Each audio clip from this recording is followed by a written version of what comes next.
உங்களுக்கு ஒரு விஷயம், தமிழ்நாட்டுல இருக்கிறீங்க, உங்க எல்லாருக்கும் தெரியும் மேகேதாட்டு. மேகேதாட்டுன்ற இடம் வெஸ்டர்ன் காட்ஸ். அதாவது காவேரி உருவாகிற இடம் பாத்தீங்கன்னா எங்க உருவாகுது?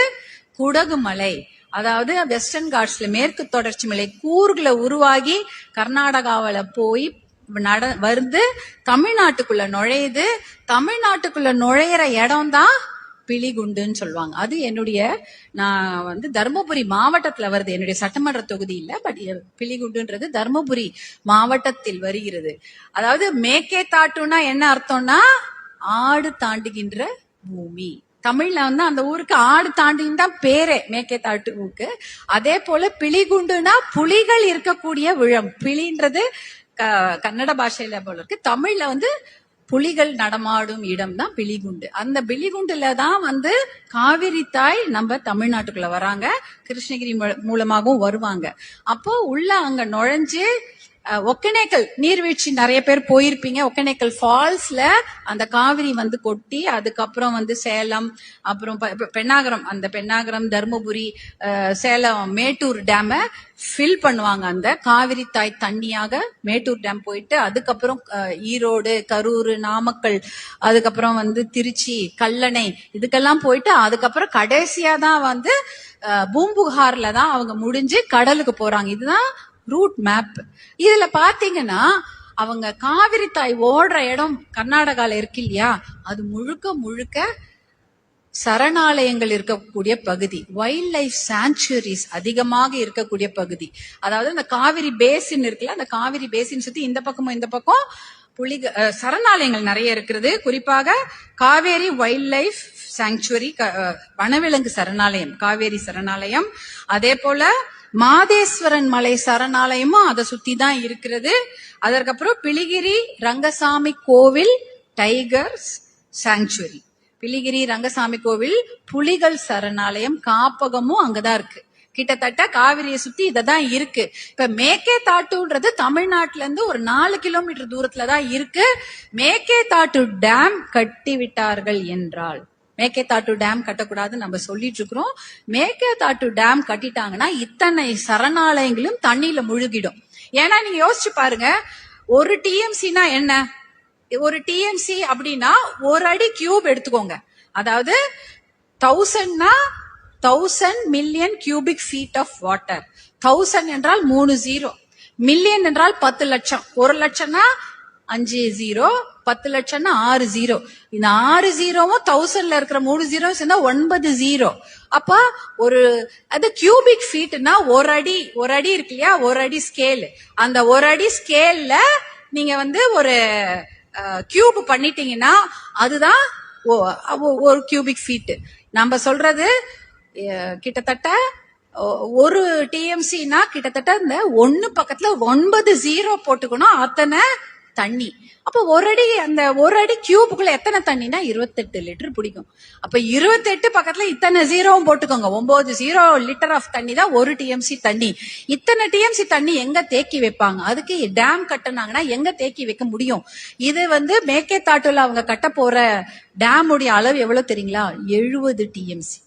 அப்பனா எவ்வளவு பெரிய இடம் தேவைப்படும் பாருங்க. எவ்வளவு பெரிய இடத்துல அந்த தண்ணீரை அவங்க தேக்கி வைக்க போறார்கள் என்றால் கிட்டத்தட்ட 12,000 ஏக்கர். 12,000 ஏக்கரும் தண்ணீரில் மூழ்கிவிடும். அந்த தண்ணீர்ல மூழ்கும் போது என்னெல்லாம் அதுல மூழ்குது தெரியுங்களா? நான் சொன்ன இத்தனை வைல்ட் லைஃப் சாங்சுவரிஸும் அதுல மூழ்கிடும். புலிகள் மூழ்கிவிடும், கரடிகள் மூழ்கிவிடும். 4 கொம்பு மான் என்பது அந்த இடத்துல மட்டும்தான் இருக்குது. எங்க மேகேதாட்டு நான் சொல்றேன்ல, அந்த இடத்துல மட்டும்தான் இருக்கு. அந்த 4 கொம்பு மான்லாம் அதுலயே மூழ்கிடும். அதுக்கப்புறம் பாத்தீங்கன்னா சாம்பல் நிற மலை அணில் அப்படின்னு சொல்லுவாங்க. அணில் ஒரு ஸ்பெஷல், அது ரொம்ப வெளியூர்ல எல்லாம் பார்க்க முடியாது, அங்க மட்டும் தான் பார்க்க முடியும். அந்த அணில்லாம் அந்த தண்ணியில மூழ்கிடும். அப்புறம் இந்த நீர் நாய் சொல்றாங்க இல்லையா, ஸ்மூத் கோட்டட் ஆட்டர்ஸ், நீர் நாய்கள் தண்ணியில மூழ்கிடும். அப்புறம் ஒரு நீர் மருது மரங்கள் அந்த பகுதியில மட்டும்தான் அது இருக்குது, அர்ஜுனா ட்ரீன்னு சொல்லுவாங்க. அந்த மரங்கள்லாம் கிட்டத்தட்ட 300 வருடம் பழமையான மரங்கள், அத்தனையும் அந்த தண்ணீர்ல மூழ்கிடும். அதே போல மகாசீர் அப்படின்னு ஒரு மீன் இருக்கு, உங்க எல்லாருக்கும் தெரியும். மகாசீர்ன்றது ஃப்ரெஷ் வாட்டர் ஃபிஷ், அந்த மயில் கெண்டைன்னு சொல்லுவாங்க தமிழ்ல. அங்கதான் அந்த மீன்கள் இருக்கு, அதுவும் தண்ணியில மூழ்கிடும்னா ஏன்னா அவ்வளவு பெரிய டேம் தண்ணியில எல்லாம் அது சர்வைவ் ஆகாது. உங்களுக்கு தெரியும் அது எப்படி, அதுக்குன்னு ஒரு அளவுகோல் இருக்கும், அதுல எல்லாம் இருந்தாதான் அது இருக்கும். அதுக்கு சரியான இதெல்லாம் இல்லைன்னா அந்த மீன்கள்லாம் வளராது. இப்படிதான் இருக்கு. இத்தனை விஷயங்களும் தண்ணீரில் மூழ்கி விடும். அப்ப தண்ணீர்ல மூழ்கிடுச்சுன்னா, ஒரு காட்டையே நீங்க தண்ணீர்ல மூழ்கிட்டீங்கன்னா மழை வருமா? ஏற்கனவே மழை வரல, எப்படி மழை வரும்? காடுகளை அழித்து விட்டால் மழை வராது. அப்புறம் நீங்க எத்தனை டேம் கட்டினாலும் தண்ணி இருக்காது. அதுதான் உண்மையான விஷயம். ஏற்கனவே கர்நாடகால 4 டேம் இருக்கு. கேஎஸ் அதாவது கிருஷ்ணராஜசாகர் டேம், கபினி, ஹாரங்கி, ஹேமாவதி 4 டேம் இருக்கு. அதுல 115 டிஎம்சி தண்ணீரை அவர்கள் சேமித்து வைக்க முடியும். இந்த மேகேதாட்டுவை கட்டிவிட்டார்கள்னா 185 டிஎம்சி தண்ணீரை அவங்க தேக்கி வச்சுட்டாங்கன்னா தமிழ்நாட்டுக்கு தண்ணி வராது. ஏன் தெரியுங்களா? நான் அரசியல் சொல்ல வரல. இது எக்கலாஜிக்கல் இம்பேலன்ஸ் பத்தி மட்டும் இல்ல, எக்கலாஜிக்கல் டிசாஸ்டர் அதை பத்தி தான் இங்க சொல்ல வரேன். இத்தனை மிருகங்களும் தண்ணீரில் மூழ்கி விட்டா மழை வராது, காடு அழிஞ்சிச்சுன்னா மழை வராது, நமக்கு தண்ணி முதல்ல வராது. நீங்க காவிரியை சும்மா விட்டீங்கனாலே அது ஒழுங்காவே நம்ம ஊருக்கு வந்திருக்கும். அங்க டேம கட்டி தண்ணியை சேர்த்து வச்சுட்டா தமிழ்நாட்டுக்கு தண்ணி வராது. தமிழ்நாட்டுக்கு தண்ணி வரலன்னா என்ன ஆகும்? டெல்டா பாலைவனமாகிவிடும். டெல்டான்றது எல்லாருக்கும் தெரியும் இல்லையா? டெல்டா பகுதியில் என்ன விளையுது? நமக்கு நெல் விளைகிறது, நமக்கு அங்கதான் உணவு உற்பத்தி ஆகி வருகிறது. அப்ப அரிசியோ பருப்போ காய்கறிகளோ இல்லை என்றால் நாம எப்படி சாப்பிடுறது? டெல்டா பாலைவனமாகிவிடும். அது ஒரு விஷயம். விவசாயத்துக்கு தண்ணி கிடைக்காது. அடுத்த விஷயம், நமக்கு குடிக்கிறதுக்கே தண்ணி கிடைக்காது. குடிக்கிறதுக்கு தண்ணி கிடையாது. ஏனென்றால் காவிரியை நம்பிதான் நிறைய வாட்டர் சிஸ்டம்ஸ் நம்ம பண்ணி வச்சிருக்கோம். காவிரி உபர்நீர் திட்டம், காவிரி தர்மபுரி ஒக்கநேக்கல் கூட்டு குடிநீர் திட்டம். சென்னைக்கு எங்க இருந்து தண்ணி வருதுன்னு நினைக்கிறீங்க? சென்னைக்கு நம்ம எல்லாம் தண்ணி குடிக்கிறோம்ல, எந்த தண்ணி வருது? வீராணத்துல இருந்து தண்ணி வருது. வீராணத்துக்கு எந்த தண்ணி வருது? காவிரி தண்ணி தான் வருது.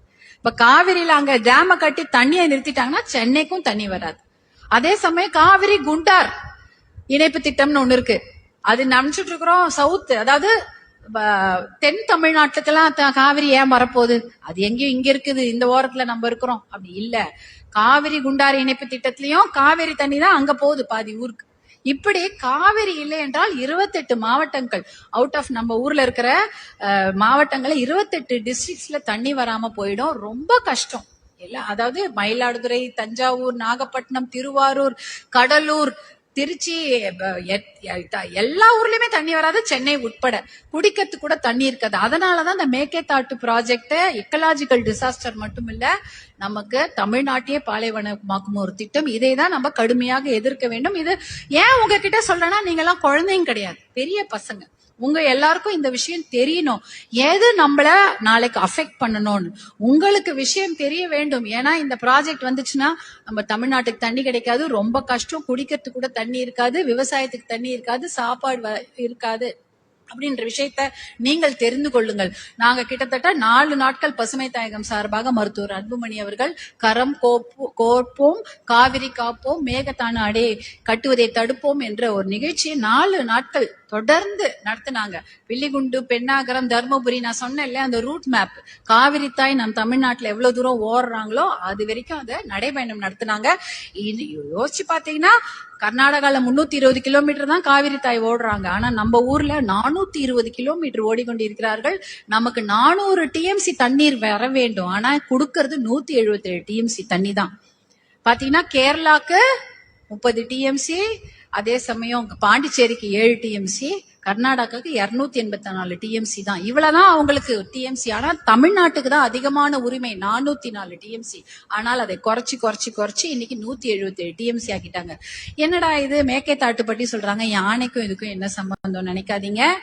This is one of the biggest elephant corridors of இந்த பிளேஸ். மேகேதாட்டு டேம் கட்டிட்டா எலிஃபென்ட் காரிடார்னா என்ன தெரியுங்களா? யானைகள் ஒரு இடத்துல இருக்காது. யானைகள் கர்நாடகா, தமிழ்நாடு, ஆந்திரா இதெல்லாம் சுற்றி நடந்துகிட்டே இருக்கும். இந்த எலிஃபென்ட் காரிடார் தண்ணியில முழுவிடுச்சுன்னா யானைங்க எங்க போகும்? உயிரோடவே இருக்க முடியாது. ரொம்ப கஷ்டம். இந்த மாதிரி விஷயங்கள் எல்லாம் நாம் தடுக்க வேண்டும் என்பதற்காக தான் இந்த மேகேதாட்டு டேமை கட்டுறதை தடுக்கிறதுக்கு தமிழ்நாடு மிகப்பெரிய போராட்டத்தை செய்து கொண்டிருக்கிறது. நீங்க ஸ்டூடெண்ட்ஸ் உங்களுக்கு அதிலெல்லாம் நீங்க விழிப்புணர்வு ஏற்படுத்தி கொள்ளுங்க. எத்தனை விழிப்புணர்வு உங்களால செய்ய முடியுமோ எல்லாருக்கும் கொண்டு போய் சேருங்க. தப்பு அப்படின்ற விஷயத்த நீங்க புரிந்து கொள்ளுங்கள். அந்த விழிப்புணர்வை மற்றவங்களுக்கும் கொண்டு போய் சேருங்கள் என்பதுதான் என்னுடைய ஒரு வேண்டுகோள்.